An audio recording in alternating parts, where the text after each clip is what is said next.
है, इसलिए कि हमें हर दफ़ा प्रूव करना है इंडिया को ख़ास तौर पे कि हम उनसे बड़ी टीम है। इसीलिए कोई 45-47 साल के बाद हम मैच जीते उनसे। तो ये, और जितना इंडिया से हम जीतेंगे उतना ही हमारी धाक बनेगी और उतना ही ज़्यादा इनका जो नैरेटिव है वो किल होगा। हेलो एंड अस्सलाम वालेकुम, welcome to my YouTube channel Zaidi sports. तो जनाब, ये आपने सुना रमेश राजा साहब को कि जनाब आजकल जहाँ भी जा रहे हैं अपनी जो सफाइयाँ देने की कोशिश कर रहे हैं। हालांकि जब आप सच्चे होते हैं, आपके दिल में जो सुकून होता है कि मैंने ये जो काम किया है मैंने सही किया हुआ है, फिर आपको किसी को सफाई देने की ज़रूरत नहीं होती है। लेकिन ये जनाब जब से इनको निकाला गया है, जहाँ पर भी जा रहे हैं भाई इन्होंने रोना धोना शुरू किया हुआ है और इनकी हर एक इंटरव्यू में इंडिया का नाम ज़रूर होता है। इंडिया इंडिया इंडिया, इनका कोई भी इंटरव्यू, कोई भी इनका बयान जो है वो इंडिया के नाम के बगैर जो है मुकम्मल नहीं होता है। ऐसी क्या वजह? अब इन्होंने, आपने सुना कि क्या बोला कि हम जो है वो इंडिया से आगे निकल चुके हैं जी, हमने इंडिया को हराया। मैंने बाबर से बोला कि भाई सिर्फ आपने इंडिया को हराना है, इंडिया को ये बताना है कि भाई हम उनसे बड़ी टीम है और हम उनसे आगे चले गए। और भी इन्होंने बहुत सारा कुछ बोला है भाई, मैं ये वीडियो लगा नहीं सकता पूरी क्योंकि आपको पता है कि कॉपीराइट आ जाता है, लेकिन बहुत सारा इन्होंने कुछ बोला। लेकिन मुझे ये समझ नहीं आ रही कि भाई ये बंदा हर एक अपने बयान में इंडिया का नाम बीच में क्यों कहते हैं। या आप भी आपने सुना कि इन्होंने बोला कि सिर्फ इंडिया को हराने के बाद जब हम बड़ी टीम बन जाते हैं। भाई बड़ी टीम बन जाते हैं तो फिर आप बायलैटरल सीरीज खेलने की क्या ज़रूरत है? आप बस वेट किया करें कि साल के बाद वर्ल्ड कप या एशिया कप आए, हम इंडिया के खिलाफ एक मैच खेलें, जीते और उसके बाद पूरा जो है वो साल जो है उसको गिनते रहें, उस पर खुशियाँ मनाते रहें, जश्न मनाते रहें कि हम इंडिया से जीत के। हालांकि जीत भी कहाँ से रहे आप, ये वही जो है वो 152 स्कोर जो बाबर और रिजवान ने चेस किया था, वही फैंस को बता बता के जो है वो आपने सर पे चढ़ा रखा है सबको, और बाबर और रिजवान को भी सर पे चढ़ा के रखा हुआ है। वो 152 चेस करने के बाद 152 से ज़्यादा बार जो है वो हमें जलील करवा चुकी है ये टीम, वो किसी को याद नहीं है। लेकिन वो 152 उसको जो है वो एक बड़ी अचीवमेंट के तौर पे जो है बयान किया जाता है हमेशा रमीज़ राजा की जानब से भी और फैंस की जानब से भी। लेकिन उसके बाद ये आप क्यों नहीं बता रहे कि भाई आपके ही दौर में हम जो है वो जिम्बाब्वे से बुरी तरह से जलील होके आ रहे थे, 130 हमसे चेज नहीं हुआ था। ये आप क्यों नहीं बता रहे कि एशिया कप में 2 दिन में 2 बार जो है श्रीलंका ने हमें जो है हरा दिया था?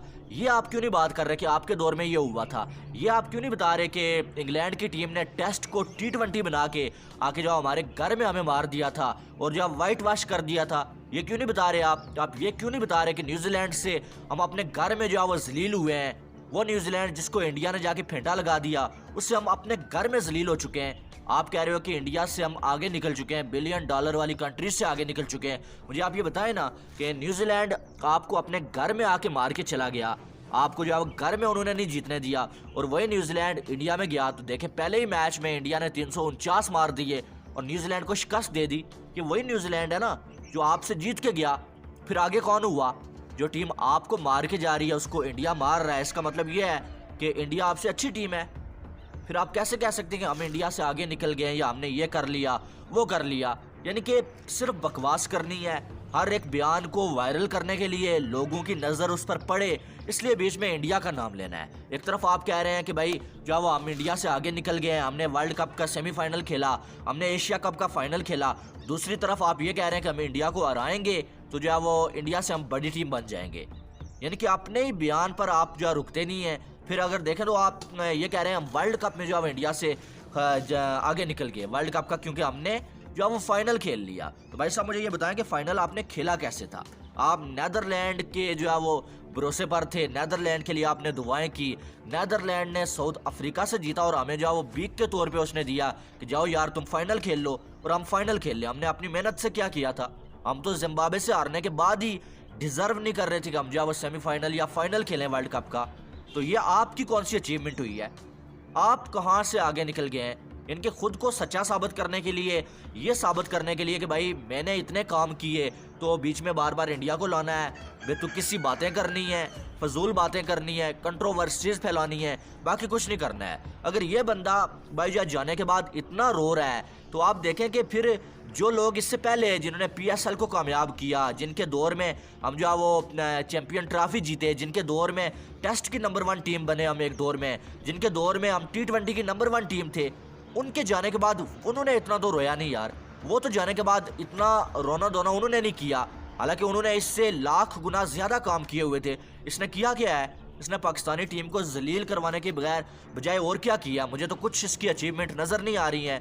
तुमने जो है वो जूनियर लीग की बातें की हैं, इतना जो है वो अरबों में तुमने पैसे खर्च किए, काम उसमें ज़रा भी नहीं हुआ। वो तो आज भी प्लेयर्स रो रहे हैं कि भाई हमारी सैलरी हमें नहीं दी गई है रमीज़ राजा की जानब से। तुमने कौन सा काम किया? तुम कह रहे हो हम जो है वो BCCI से या इंडिया से आगे निकल गए। उन्होंने जो है वो वुमेन्स IPL की बात की, देख लो उसका जो है वो करवा लिया उन्होंने, जो है वो मीडिया राइट्स भी जो है वो बेच चुके हैं वो। तुमने वुमेन्स PSL की बात की थी, कहाँ गई तुम्हारी PSL? अभी तक तो वो स्टार्ट नहीं हुई, बल्कि उसका नामो निशान मिट गया है। तुम कैसे आगे निकल गए हो? तुम तो सिर्फ मुंह से बातें करते हो, मुंह से तुम लोग डोमिनेट करते हो, मुंह से तुम लोग बातें करते हो, काम तुम ज़रा नहीं करते हो और बस बातें बड़ी बड़ी करवा लो। और जी हम इंडिया से आगे निकल गए हैं, इंडिया हमसे नहीं जीत सकता, ये नहीं हो सकता, वो क्यों नहीं जीत सकता? भूल गए हो कि जो 18 बालों के ऊपर 48 स्कोर विराट कोहली ने वर्ल्ड कप में बना के जो वो ऐसी जो है वो शर्मनाक शिकस्त हमारे गले में डाल दी थी, वो भूल गए हो क्या? वो तुम्हें याद नहीं है? बस बड़ी बड़ी बातें करवा लो। और फैंस का भी यही माइंड बनाया हुआ है, खिलाड़ियों का भी यही माइंड बनाया हुआ है, बस इंडिया से जीत जाओ तो बाकी आप जलील होते रहो सारी टीमों के सामने, हमें कोई फ़र्क नहीं पड़ता।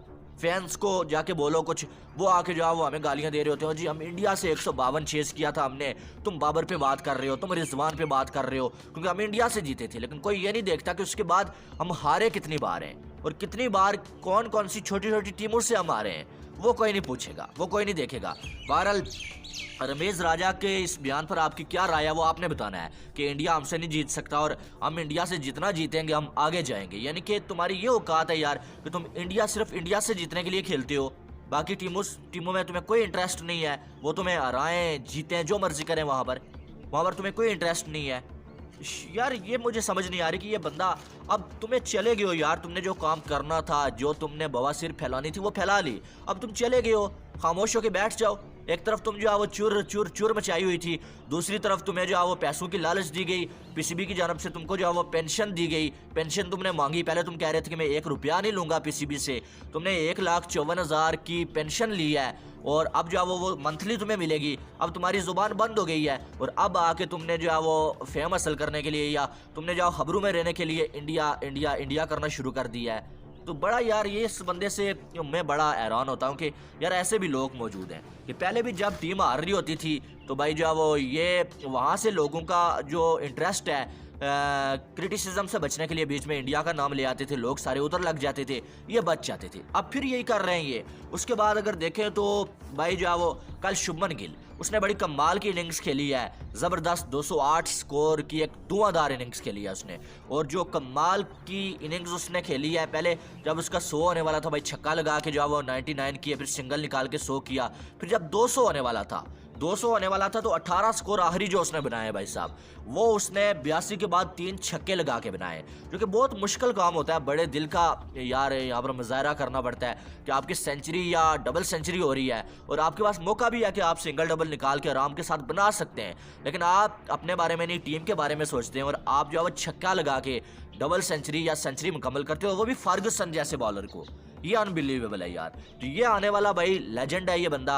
या आप जैसे आज विराट कोहली को देख रहे हैं, सचिन को देख रहे हैं, आने वाले कुछ सालों में आप जो है वो इसका नाम भी लिया करेंगे अगर BCCI ने इसके साथ कोई शरारत ना की या इसे टीम से बाहर ना कर दिया, इसे रेगुलर अगर खिलाया, तो इस बंदे में वो टैलेंट मौजूद है कि ये बहुत बड़े बड़े काम कर सकता है। और ये ऐसा प्लेयर है कि ये सिर्फ 1-2 मैच नहीं या सीरीज नहीं, ऐसे प्लेयर वर्ल्ड कप जितवाने वाले प्लेयर होते हैं और ये आपको वर्ल्ड कप भी जितवा सकता है। तो ये एक बड़ा अच्छा प्लेयर आ रहा है भाई। तो ये होते हैं टीम के लिए खेलने वाले प्लेयर और ये होते हैं भाई साहब जो बड़े प्लेयर बनते हैं। कुछ ऐसे नाम भी हैं जिनको बड़ा प्लेयर बना दिया गया है, जिनको किंग्स बना दिया गया है, लेकिन उनके काम जो है वो किंग्स वाले नहीं है। टीम हार रही होती है, वो अपने बारे में सोच रहे होते हैं, 260-65 स्कोर चेस करना होता है, वो पूरे 50 ओवर खेल लेते हैं, 114 बालें खेल के जो है वो टोटल 79 स्कोर बनाते हैं। रिक्वायर्ड रन रेट जो है वो 10 से ऊपर चला जाता है, लेकिन उन्हें होश ही नहीं होता है कि भाई हमने एक्सेल रेट भी करना है, हमने तेज़ भी खेलना है। यहाँ पर शुभमन गिल की जगह वो होते हैं 18 स्कोर चाहिए होते हैं डबल सेंचुरी में, तो यकीन माने अगली जो है वो 50 बालें खेल के उन्होंने ये 18 स्कोर बनाने थे और टीम को लगवा देना था नीचे। लेकिन शुभमन गिल से सीखना चाहिए यार उनको।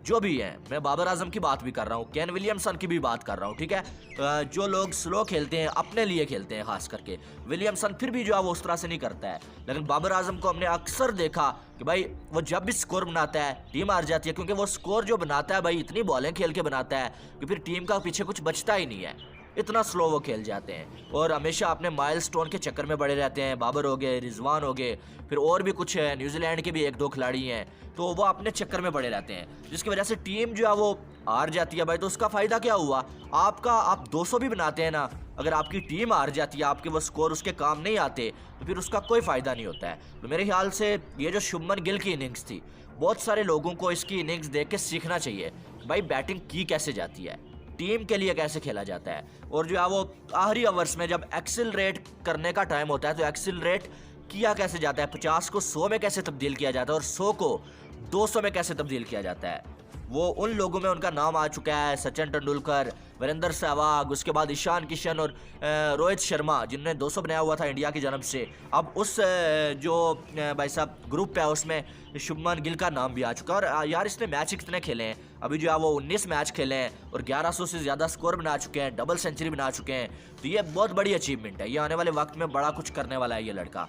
बहरहाल उसके बाद अगर देखें तो अब अगला मैच इंडिया के 2 मैच बाकी हैं। अगर वाइट वॉश करेगा इंडिया तो ओडीआई की इंडिया जो है नंबर 1 टीम बन जाएगी। बहरहाल कल का मैच जो ब्रेसवेल ने भी बड़ी कमाल की बैटिंग किया, उसके 140 स्कोर की धुआंधार इनिंग्स थी, ऑलमोस्ट उसने मैच जितवा ही दिया था, लेकिन फिर शार्दुल ठाकुर ने बड़ा अच्छा कमबैक किया आखिरी ओवर में और जो है वो मैच जो है बचा लिया उसने, नहीं तो वहाँ पर जो है वो काम जो है वो बन जाना था उनका। बहरहाल उसके बाद क्राउड की बात करें यार, एक मैंने बात जो है फील की है कि पाकिस्तान में जब मैच होता है, कराची में हमने देखे सारे मैच, आपने भी देखे हैं कि वहाँ पर क्राउड नहीं आता है, और इंडिया में जहाँ पर भी मैच होता है यार हज़ारों में लोग आते हैं। ये क्या सीन है? अब आप देखें कि हमने कराची में देखे, उस पर मैंने वीडियो भी बनाई थी कि जो ज़्यादा से ज़्यादा 4-5 हज़ार बंदा आया होता है, उस यानी कि इतने न्यूजीलैंड की टीम आ रही है और 4 से 5 हज़ार बंदे आ रहे हैं। ये क्राउड की इंटरेस्ट इतनी कम कैसे हुई?